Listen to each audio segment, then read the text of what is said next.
सर्वप्रथम आपल्या सर्व पत्रकार बंधूंचं खूप स्वागत करतो.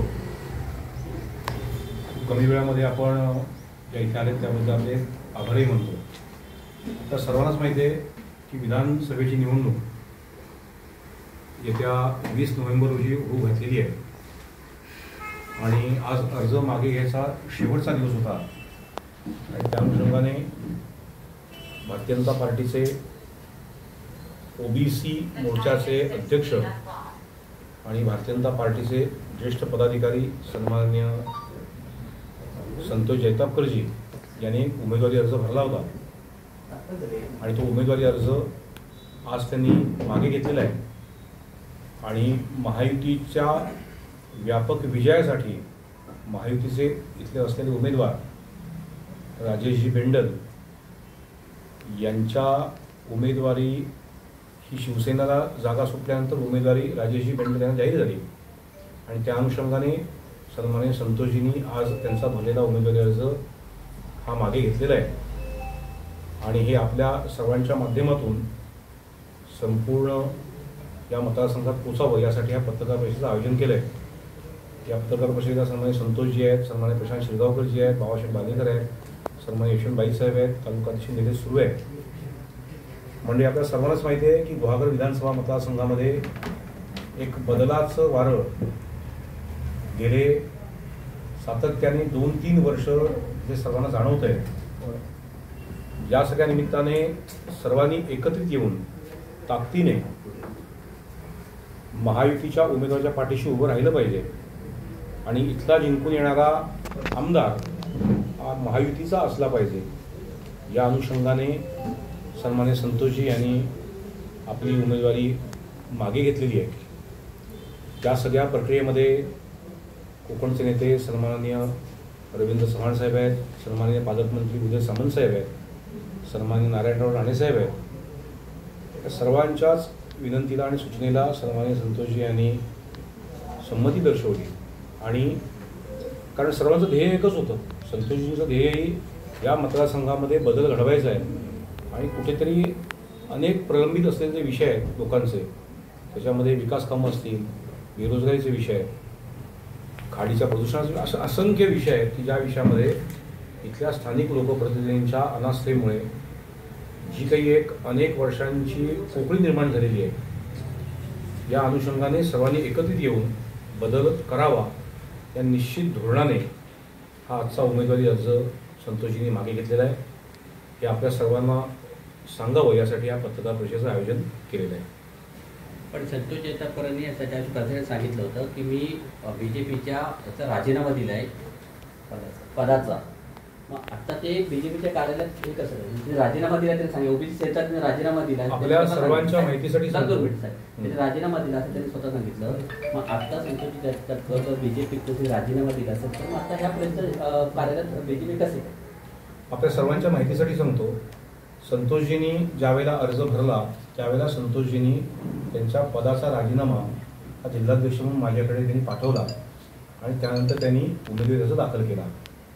तर आपण एक गोष्ट लक्षात घेतली पाहिजे की पक्षाच्या आदेशाच्या विरोधात जाऊन किंवा पक्षाच्या धोरणाच्या विरोधात जाऊन त्यांनी आज अर्ज जर का मागे घेतला नसता तर त्यांचा राजीनामा हा निश्चितपणे मंजूर करावा लागला असता. पण आज ज्या अर्थी अर्ज मागे घेतल्यानंतरही संतोषजी आणि मी एकत्र बसलोय याच भाजप कार्यालयामध्ये पत्रकार परिषद होते आणि म्हणून मी सुरुवातीला म्हटलं की संतोषजी भारतीय जनता पार्टीचे जबाबदार पदाधिकारी आणि नेते आहेत, त्यामुळे आजही ते भारतीय जनता पार्टीचे कार्यकर्ते आहेत आणि आज या क्षणात त्याचा उमेदवारी अर्ज आहे का तर याचं उत्तर नाही असं आहे. साहेब, त्यांना विजयी होणाराच उमेदवार पाहिजे होता म्हणून त्या नाराजीवर त्यांनी अर्ज दाखल केल्याचं म्हटलं होतं.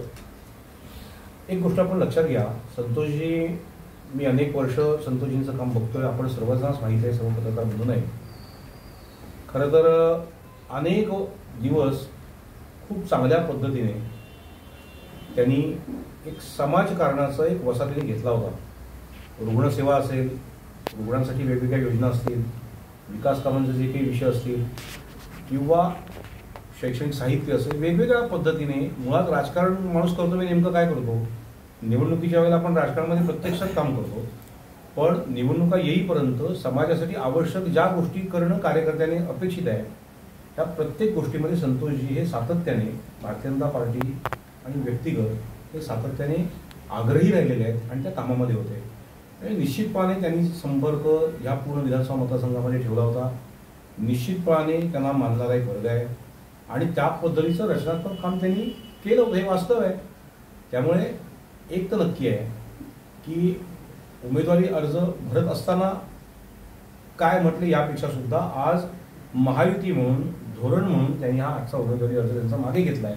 त्यामुळे महायुतीच्या विजयासाठी त्यांनी ही घेतली भूमिका आहे, हा विषय महत्त्वाचा आहे. काल संध्याकाळपर्यंत काल समाज माध्यमावर ग्रुपवर अशी चर्चा जैतापकर अर्ज मागे घेणार नाहीच, रात्रीत एका काय जादूची कांडी फिरवली त्यांच्यावर की ते अर्ज मागे घ्यायला लागले.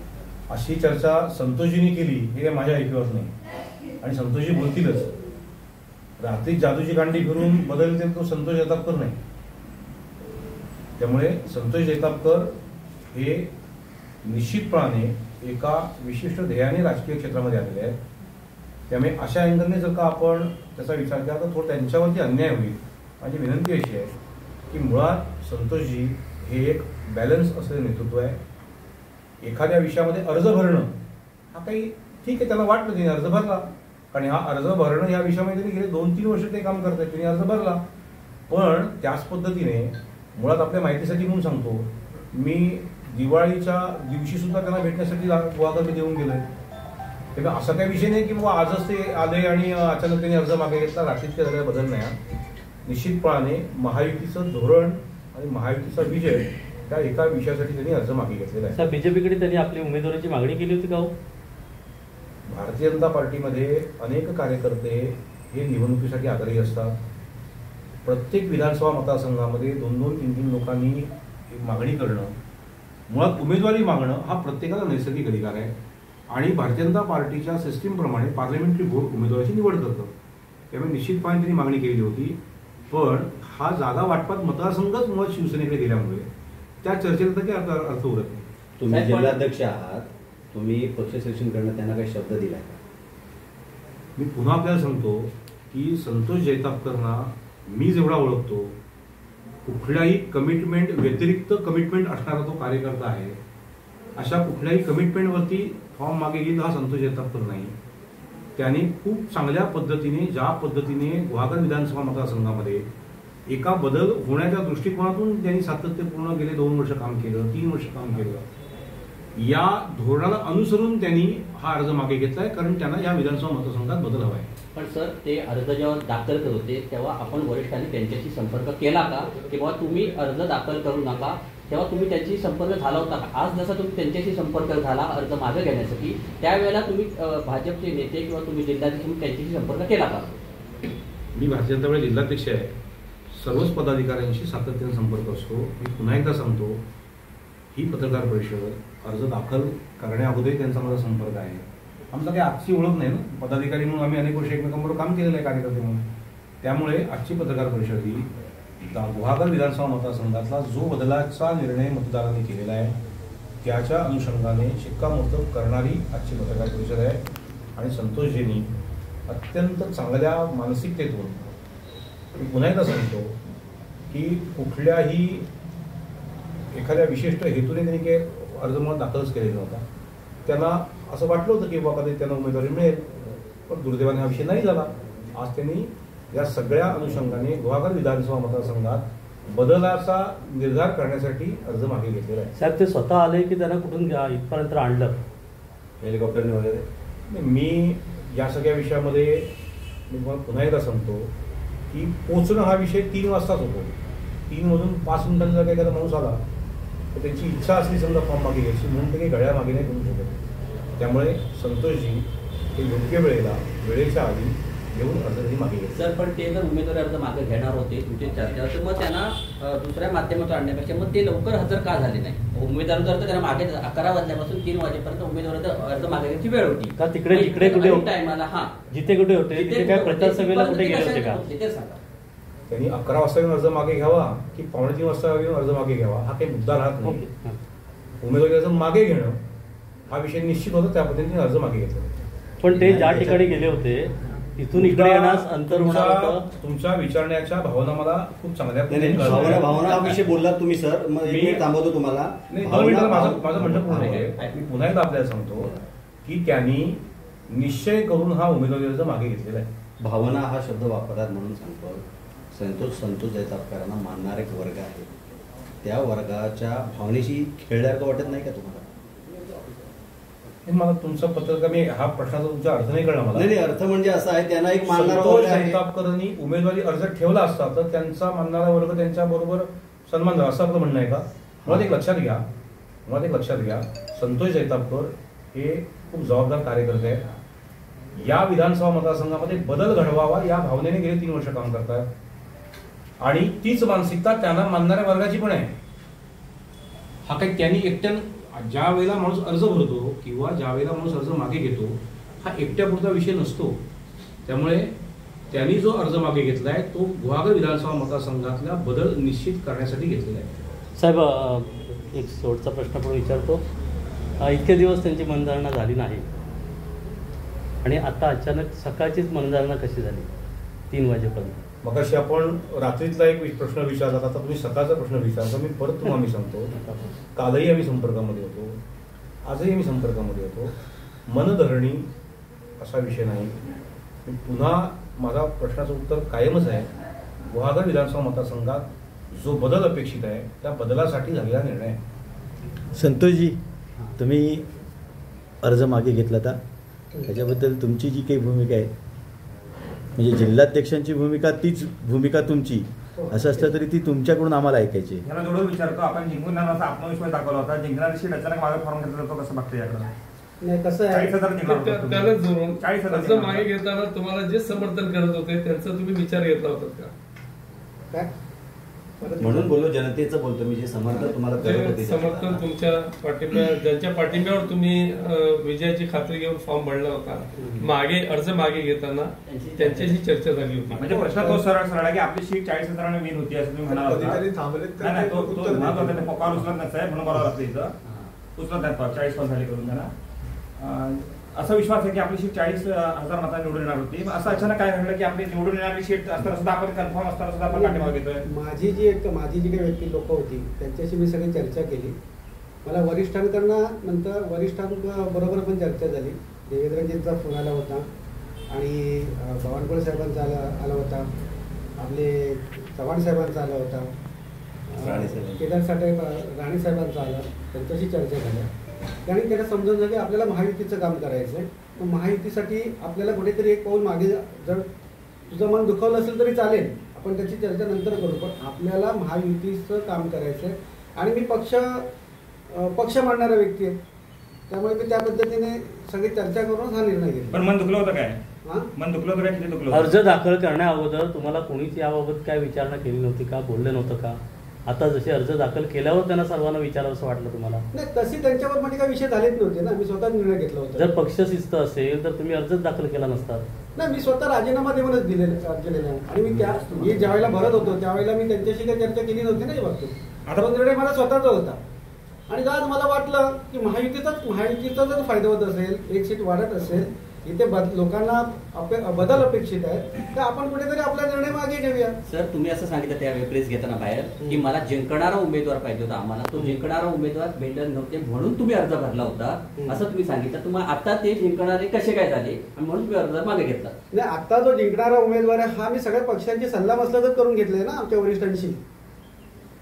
मग त्यावेळेला फक्त तुम्ही अर्ज दाखल केला, म्हणजे तेव्हा तुम्ही वरिष्ठ सल्लामसलत केली नव्हती? नाही, सल्लामसलत आणि वरिष्ठांनी सांगितल्यानंतर सल्लामसलत झाल्यानंतर आता तो उमेदवार जिंकणार आहे ह्याची तुम्हाला खात्री झाली? काय परत बोला. आता उमेदवार जिंकणारा याची खात्री झाल्यावर अर्ज मागे घेतलात का? असं बघा, हा त्यावेळेला घेतलेला निर्णय होता, हा मी पर्सनली घेतलेला निर्णय, पक्षाने सांगितलेला नव्हता. आणि आता मी वरिष्ठांची चर्चा करून जे काही महत्वाचे मुद्दे माझ्याकडे आले त्या मला असं मनाला वाटलेलं आहे की जे आहे ते योग्य आहे.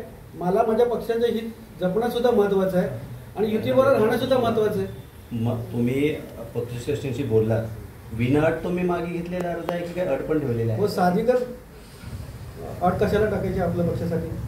पक्ष विचार करेल त्याच्यानंतर. अशी कोणती अट वगैरे मी टाकलेली नाहीये आणि तशी आम्हाला आवश्यकता पण वाटत नाहीये. आणि पक्षाची धोरणं सगळे वेगळी आहेत, त्यामुळे तसा काही विषय झालेला नाही. म्हणजे वरिष्ठांची चर्चा केल्यानंतर आपल्याला अंदाज आला की आपल्या 40,000 मतांना शीट विन नव्हती. त्याचा लेखा जेव्हा मागवण्यात आला त्यानंतर तुम्हाला वाटलं की शीट धोक्यात आहे म्हणून ती मागे घेताय. हां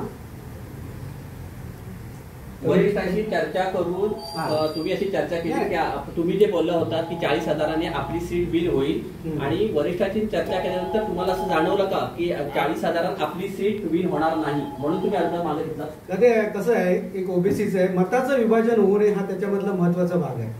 मताचं विभाजन झालं तर महायुतीला प्रॉब्लेम शकतो या सीटसाठी. हा विचार मला एक नंतर जाणवला की हे बरोबर आहे. मतांचं विभाजन न होण्यासाठी मी हा निर्णय मागे घेतला. किती हजाराचा साधारण डिफरन्स होता चर्चेत आपल्या किंवा सर्वेक्षणात? आता आम्ही 40-50 हजारच्या वरती आसपास जिंकू. नाही स्वतः आपण 40,000 जिंकणार होतो साहेब. हा बरोबर. मग जिंकणारी सीट आपण मागे घेताय याचं दुःख वाटत नाही का आपल्याला? नाही, तरी पण एक विचार केला तरी जर मतं आता कोण कुठली मतं कुठून किती टाकतील मला पण माहित नाही ना. मी माझा अंदाज लावला होता, पण आता जर वाटतं की अजून त्यापेक्षा जास्त मताने जिंकता येईल आणि जर मताची विभागणी होणार नसेल आणि जर पक्षाचा तिथे फायदा होत असेल तर मी काय चुकीचं केलं राजेश बेंडलचं मनापासून काम करणार? नक्कीच का नाही करणार. कारण तुम्ही नाराजी व्यक्त केली होती की हा बदल चालणार नाही म्हणून मी फॉर्म भरला म्हणून विचारतोय. मी नाराज होतो हा इथपर्यंत ठीक आहे, पण मला पक्षाने समजून काही काही गोष्टी सांगितल्या ना. मी तेवढ्या पक्षापेक्षा मोठं नाही. पक्षाने मला सगळ्या गोष्टी समजावून सांगितल्या की आपल्याला तोटा कुठे होईल, आपले मतं कशी विभागली जातील, हा सगळ्यांचा मी सारासार विचार करूनच मी हा निर्णय घेतलाय. सगळ्यांना माहिती आहे सांगतो, 6 तारखेला रवींद्र चव्हाण साहेबांचा दौरा आहे. भारतीय जनता पार्टीचे सर्व कार्यकर्ते निवडणूक रचनेमध्ये आता ऑलरेडी आहेत आणि 6 तारखेनंतर सर्वच जण पूर्णपणे खऱ्या अर्थाने आपणही अनेक वर्ष आपण जुने जाणते सगळी पत्रकार मंडळी आहात. प्रत्यक्षात प्रचार सुरू खरा कधी होतो हे आपल्यालाही माहिती आहे. त्यामुळे ह्या 2-3 दिवसामध्ये सगळ्या गोष्टी रुटीनला येऊन प्रचार यंत्रणा तुम्हाला चाललेली दिसेल. आत्ता काही थांबलेलं नाही. जो काही अधिकृत प्रचार होणं आवश्यक आहे, दिसायला जो आहे तो सुरू होईल लवकर.